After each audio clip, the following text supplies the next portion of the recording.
Hey book friends, welcome back to my channel. My name is Paula, and in today's video I am doing the This or That Romance Edition book tag. So I believe this tag was created by Caitlin, who is the Love Librarian on YouTube, and Victoria at Victoria's Romance Reads. I believe they created it together, so I will take them both down below as well as their videos that they did of this tag. But I thought this was a super fun tag to do. Really, it's just questions to get to know what you like in books, types of characters you like, the types of books you like to read, things like that. So without further ado, let's get into the questions. So question number one is cliffhanger or HEA? I more often than not will choose an HEA, which you don't know, if you don't know, is happily ever after.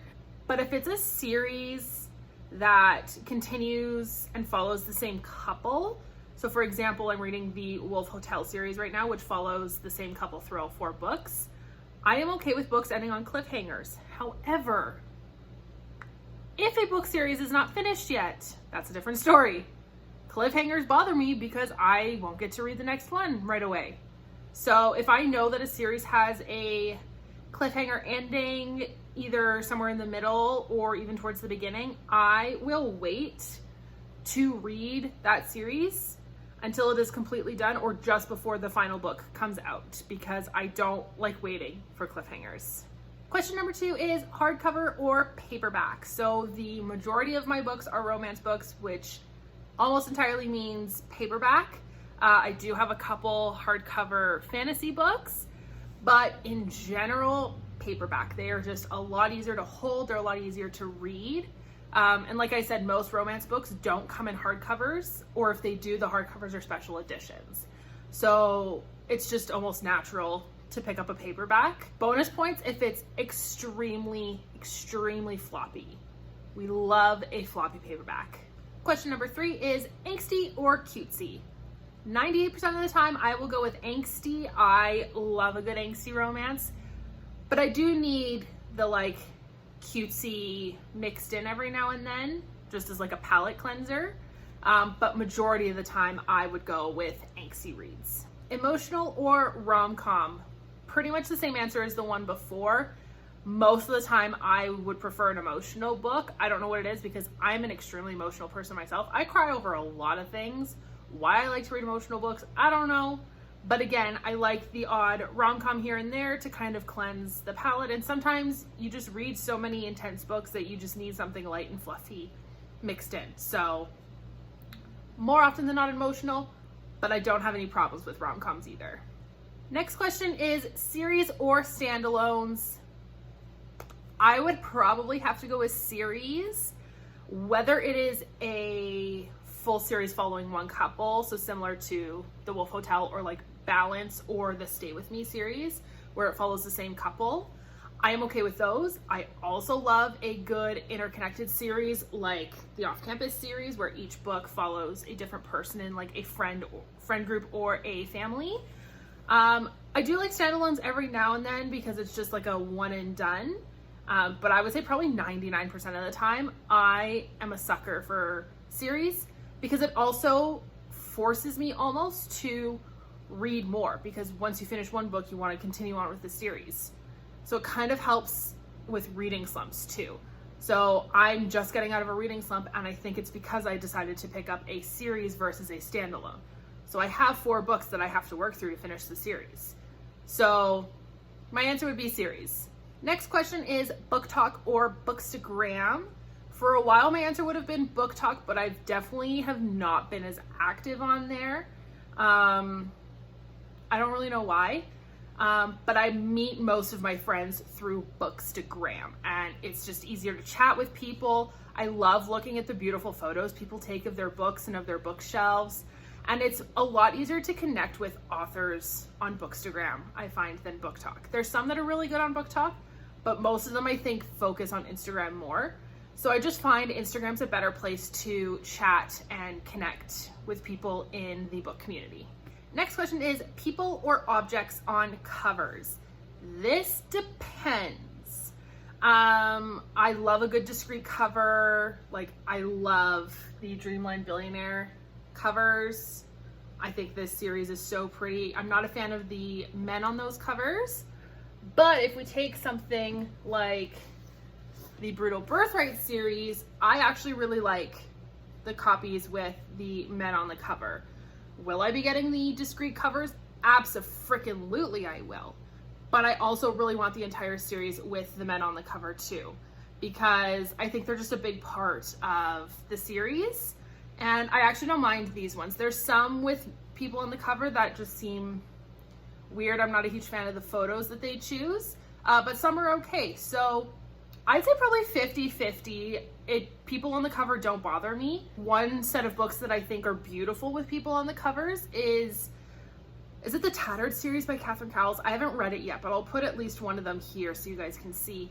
I love these because it's a mixture. You get the people mixed in with the like background image, and I think it's beautiful. So I would say 50-50 on people versus objects.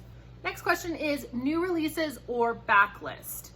I have definitely become a backlist girl. I'm finding a lot of new authors recently, and they may have a book coming out, but for a lot of them, they're part of a series. So I naturally would have to read older books and other books in the series for it to make any sort of sense. So for example, last year I read Steel King by Devney Perry. The only reason I read it was because it was free on Kindle, not necessarily Kindle Unlimited, but Kindle. And it was the first in a series. So I thought, okay, I'll download that. And then I enjoyed it and was like, okay, I'll end up reading the rest of the series eventually. And then Devney put the Clifton Forge series and the Runaway series on Kindle Unlimited. And so I started reading part of her backlist, and I now have even more that I want to read and part of her backlist. And I think it's just so cool to look at like a sheet of all of an author's books and be able to say, I have read every single book by a given author. Obviously, I love new releases as well. There are some new releases that I'm super excited for. But I love the idea of being able to go back and see an author's previous works, see where they started, see where they are now, you know, read the different kinds of books that they've written. So I would probably stick with backlist versus new releases. Also because new releases stress me out. It makes me feel like I have to read them, even though I know I don't. But when I see everyone else reading them, it makes me feel like I should. Next question is TBR or free-for-all. I attempt to make a TBR every month. To be honest, I'm lucky if I read like 2 books off of my TBR. So I'm gonna say that free-for-all is probably better because a lot of times I find more books in a month that I haven't heard of. Like I did not plan to read the Wolf Hotel series this month, and then my friend Kayla started talking about it, and then, you know, all of my favorite YouTubers, so like McKay, Cheyenne, Jess, all of them are doing a read along at the end of the month with Wolf Hotel. And so I was like, everyone keeps talking about this series, so now I need to read it, and it was not on my radar before. So I think I need to stick to the free-for-all. I may start making TBRs as like a priority TBR. So pick like maybe 5 books. I might have to limit myself to like 5 books a month that I really want to try and get to. But I don't think I'm going to be making like big TBRs anymore. Open Door or Fade to Black? 100% Open Door. I don't mind a Fade to Black book if I know that it's Fade to Black. Like the Cheat Sheet by Sarah Adams, I knew going into it, it was a closed door romance. So you don't see any of the like spicy scenes or all of that stuff. But I love an open door romance, preferably. If I go into a book and I don't know it's Fade to Black and I read it and it ends up being Fade to Black, that isn't my favorite. But if I know it's Fade to Black ahead of time, I don't mind it because again, that's a nice little like palette cleanser with all of the other books that I'm reading. But again, the majority of the time, open door romance. Next question is audiobooks or ebook/paperback. I wish I was an audiobook girl. I'm really trying. I got a 3-month trial of Audible, so I'm gonna try it out. I think what I'm gonna do is find a book that I already have read and listen to it on audio. I think I may do Brutal Prince because I've heard the narrators that Sophie chooses for her books are phenomenal. So I may go ahead and do that just to kind of get into the feel of things. There's something in my brain that like listening to spicy books just seems really weird. So we'll see what happens. So as of right now, I'm definitely an ebook paperback. I would say even more ebook. My Kindle is like my best friend. I am so glad that I purchased this. I'm actually doing a video talking all about my Kindle and some of my Kindle recommendations, my Kindle TBR, things like that. So if you're interested in that, stay tuned. But I would definitely say ebook and paperback over audiobook. So I basically already answered this question, but this one is Kindle or nah? Kindle. She's my favorite thing ever. She needs a name. I don't know what to name her, but I just added some stickers to the back, but Kindle 100%. Next question is matte or glossy. So this is for covers of books. I really like the matte ones. I know matte you can sometimes see like fingerprints on, so it's not great, but they're so much easier to photograph. And being on Bookstagram, taking photos of books is a big thing to be able to keep your feed going and all of that. So matte books are definitely easier to take photos of, and I actually just prefer the feel of them. Question is buddy read or fly solo. So I have tried buddy reading before, and I always feel really bad because I'm not always the fastest reader. There are some books that I can read in one sitting. Doesn't happen very often though. More often than not, it takes me a couple days to read a book because I do work a full-time 9-to-5 job outside of my house.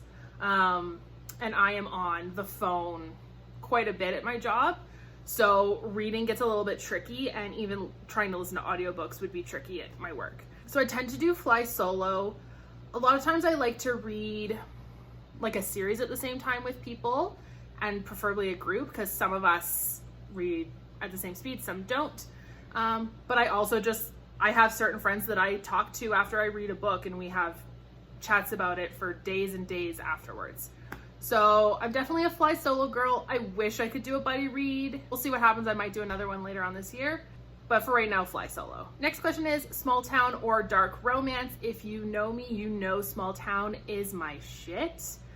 When I tell you my favorite TV shows are Gilmore Girls and One Tree Hill, that should tell you that I'm a small town girl, which is weird because I love big cities too.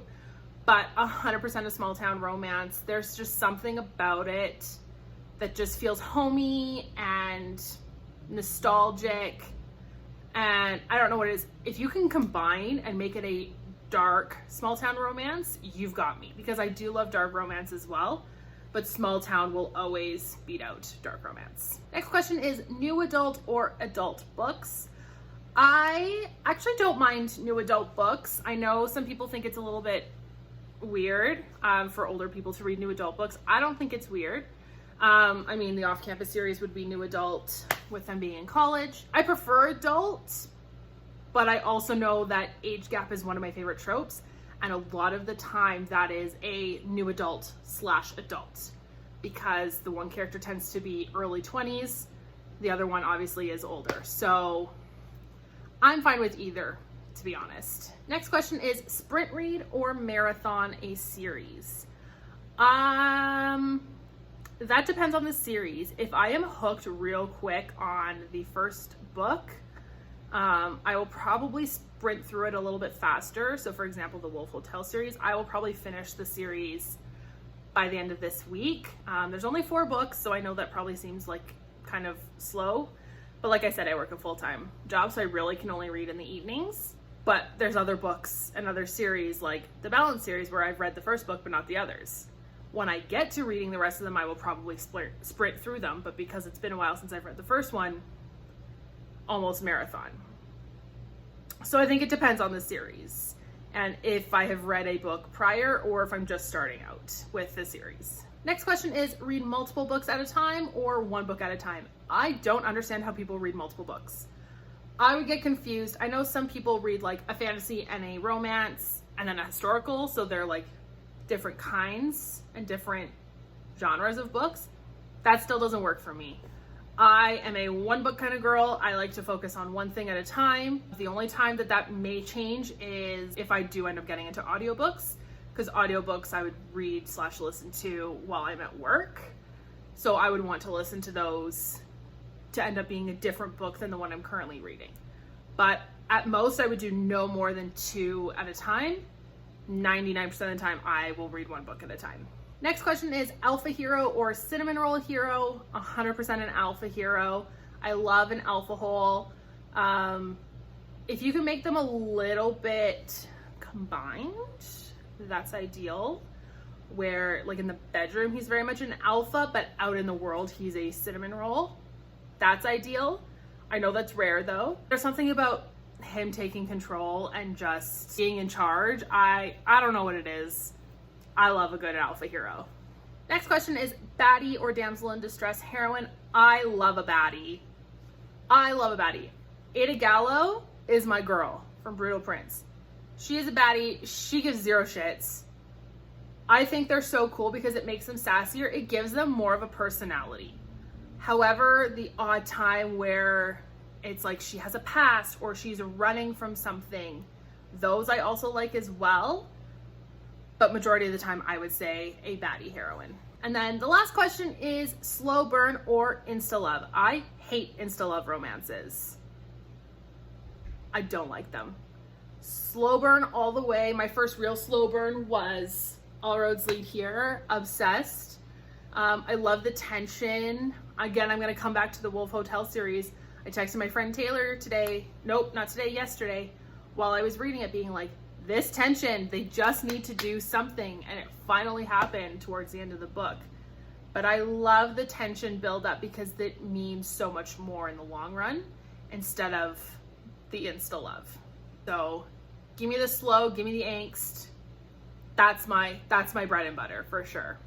Okay, so those are all the questions for this tag. I hope you enjoyed it. If you do, make sure to give it a thumbs up.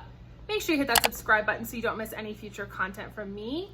If you are a booktuber and you are watching this video and you haven't done this tag, I tag you to do it. I will leave the questions down below. And like I said, I'll leave a link to Caitlin and Victoria's videos down below as well, so you can check those out. But other than that, I hope you guys have a great day and I will see you in my next video.